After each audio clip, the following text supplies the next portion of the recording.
Some serious stuff just went down in Easttown, and we're about ready to break it all down for you, so let's get to it.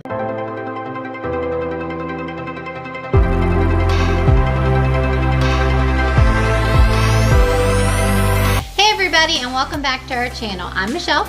And I'm Ken, and today we're going to be talking about episode 5 of Mare of Easttown, titled Illusions. Yes, Illusions. Yes, the new HBO Max original series. But before we get into our thoughts on this, because we've got a lot of thoughts, we want to ask that if you all can, real quick, hit that subscribe button if you haven't already, and also hit the like button, and then comment down below your thoughts on this episode. And this is going to be a very spoiler heavy discussion, so if you have not seen the episode yet, turn it off, stop, go watch the episode, come back and talk about it with us.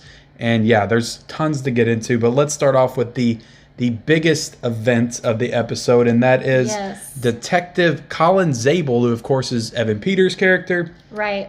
He died. He's dead. He died. Yeah. It was definitely a shock, so much so that we kind of looked at each other like, is he really dead? Or is he hurt? And then when we got another look at him, yep, he's dead. It definitely didn't feel real when I was watching it. It just happened so matter-of-factly, and it's like he's you see him get shot, and you're like, did he get shot in the shoulder? I'm like, what's happening here? You expect him to come back, but no, straight right in the head, and he's instantly dead. Right. So yeah, definitely a sad moment. It didn't hit me quite like I think they wanted it to, or how it affected some other people that I've heard watched it. But you know, it's still a sad thing because I did enjoy his character. But yeah, so he is no more. Yeah, and I'd say it did. I don't know. I feel like I might get a little sadder as we kind of see Kate Winslet's reaction to it. Maybe in episode 6, because they didn't really go into that a whole lot. Right. They kind of left us. And I guess we should kind of maybe set up the scene a little bit as to what happened. Right. But basically, like, they're on the trail of the kidnapper. They get information on his car, his license plate. They run the numbers, and then they figure out where he's located. It's in some kind of a tavern, kind of inn type place that may or may not have been like condemned or something. Right. It was definitely like an older, ran down building. Yeah. So him and Kate Winslet go to investigate this vehicle at this location, and then this guy comes out, and he's complete random guy, like we've never seen him before. Right. So the kidnapper's revealed because this is the exact place where the two girls are. Right. Yep. So, you know, you can definitely tell that he realizes that they are onto him.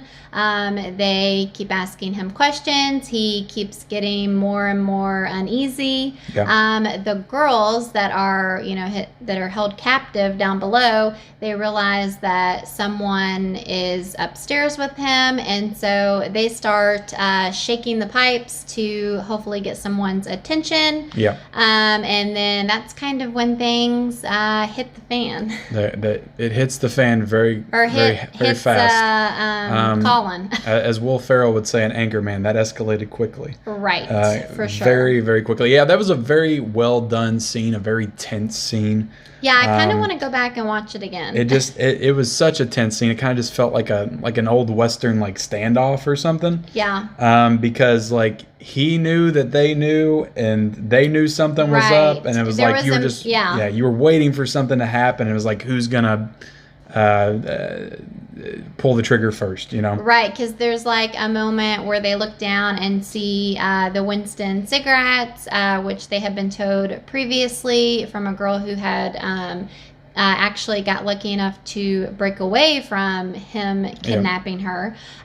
She was trying to give them information about, you know, just details about him. And she said that she remembered that he smoked Winston's. So I think when they came in and saw that, they definitely felt like they probably had their guy. So yeah, and I mean, like, we've talked about how great Kate Winslet is in this show, but I don't think that she gets enough credit, and it's like scenes like this, because just the way she plays this whole like the rise of tension in this scene. Like she's like, you can tell in the tone of her voice, like how rattled she's starting to get. The more questions she asks him. And it just escalates the scene to the point. Yeah, I was very nervous for what was getting ready to happen, and then it just kind of happens, and then she runs away. She gets shot, and I think you said the arm, like somewhere.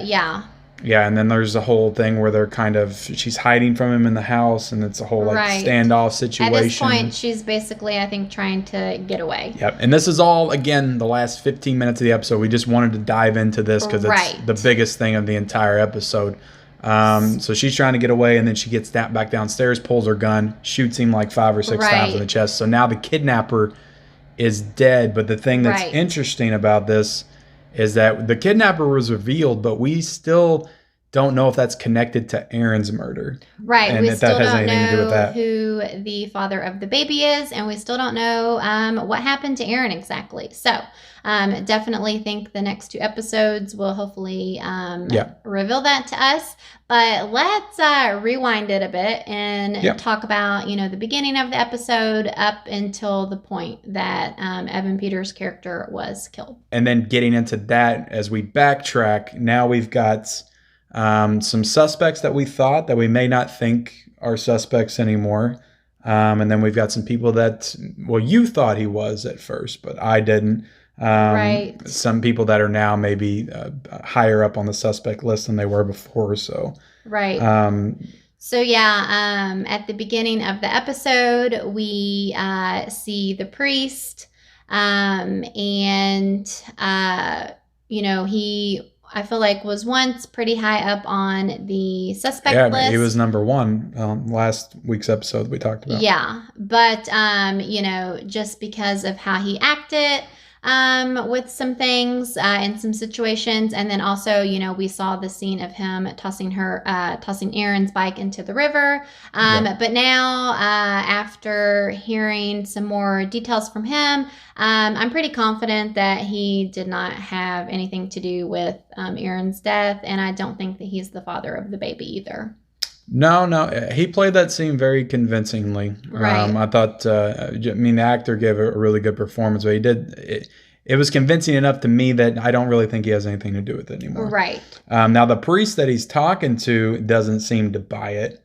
But yeah, with his past and everything and what he's done, I think it's a hard time convincing everybody that he didn't do it. And he, even so, like another scene with him in this is him getting beat up in front of that restaurant by those kids. So he is going to grab dinner. I think word is kind of getting out about his past and everything, and so these like young punks, they kind of follow him out to his car and give him a little beating.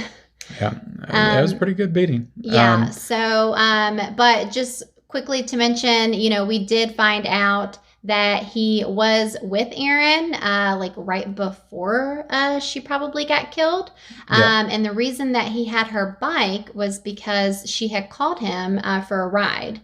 And she ended up, I guess, getting upset and getting out of his car, leaving her bike in his trunk. And so because of his past and everything, he got really nervous that he looked guilty, and so he tossed it into the river. And we're definitely slowly starting to learn all of these connections to Aaron from all of these men, which brings us into the next one, who's now pretty high up on the suspect list now, I would say, after this episode, and that's the cousin of Kenny. And he actually was my number 1, I feel like. You nailed that one last week when you were talking about it. So this episode we got to see him have a moment with it was Mare's friend, the other cousin, and they're kind of just sitting around talking, and then the mayor's friend brings up, well, didn't Aaron stay with you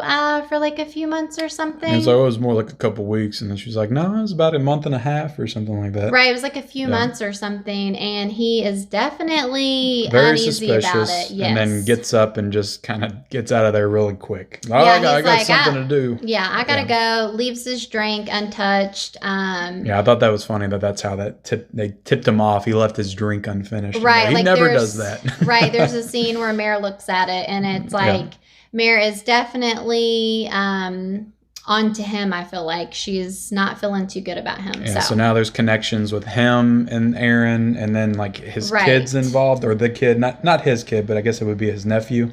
Right. That's the friend's son. Yes.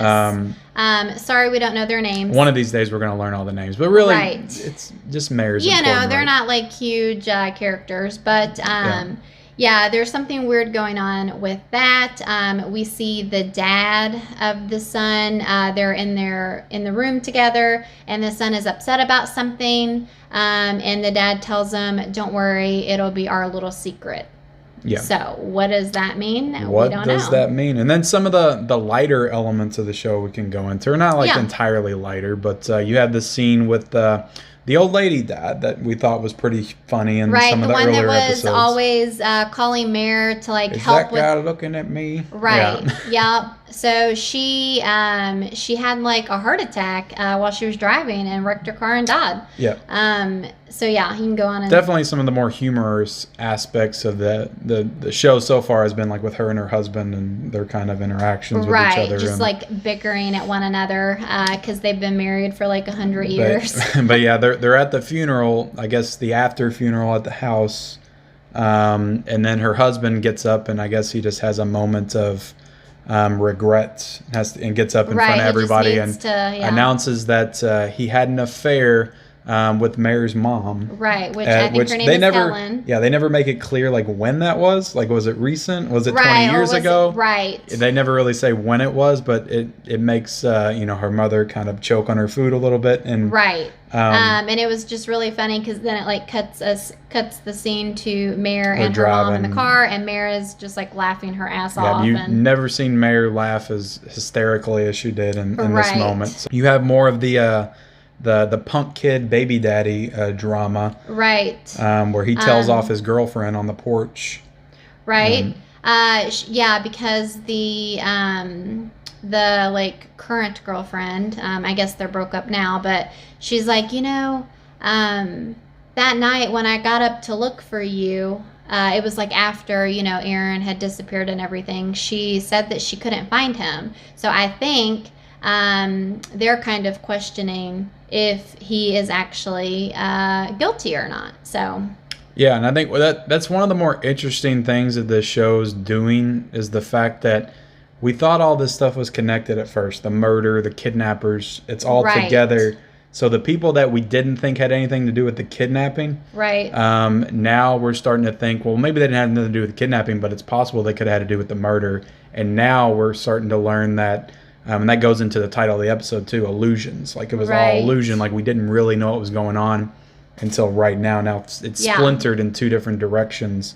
And now it's possible that he could have been involved in the murder, but maybe not the kidnappings. Right. There is definitely a lot of layers to the story. Yeah. And then just quickly, we get a scene of him, the ex-boyfriend or whatever, with Aaron's like best friend.